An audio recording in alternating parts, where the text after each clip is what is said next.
فاهم؟ احنا لو نتكلم بقى نتكلم، المفروض المدرب اللي جوه اللي يبقى مع الاسد وطلع على الكرسي بتاعه بيخلي الاسد يبص له علشان ما يبصش للي بيربطه عشان ما يعضوش.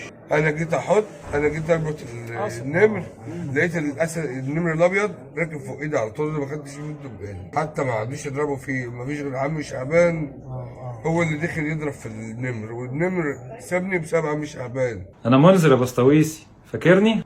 كلنا عارفين انها مش شغلتك ان انت تقف تربط الحيوانات، بغض النظر ان انت عملت كده عشان تتمنظر قدام صحابك، واهو اديك عملت كارثه كنت هتضيع فيها المدربه، وكنت هتضيع فيها الجمهور كله، كانت هتيجي على دماغ كل اللي موجودين. وبعدين يا مفتري، بتقول الحيوانات ما اكلتش من يوم 10 رمضان؟ 10 رمضان يعني حوالي 25 يوم. انا معاك، الاولى بقى ان هم لما يخشوا العرض ياكلوا ايدك انت يا اللي بره القفص، ولا ياكلوا المدربه كلها اللي جوه القفص ومقفول عليهم. يا اللي عندك خبره 10 سنين في تربيه الحيوانات المفترسه باماره العماره الملك ال3 ادوار اللي كل دور فيها كلاب مفترسه، انت كده عارف بقى.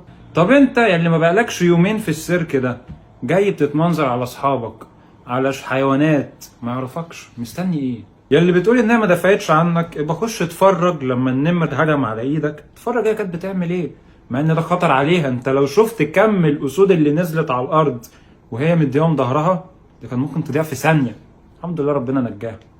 على العموم يا بسطويسي، احنا كده شكلنا هنحتاج ان احنا نفرج الكاميرات قبل الحادثه واثناء الحادثه. هنرجع لكم تاني.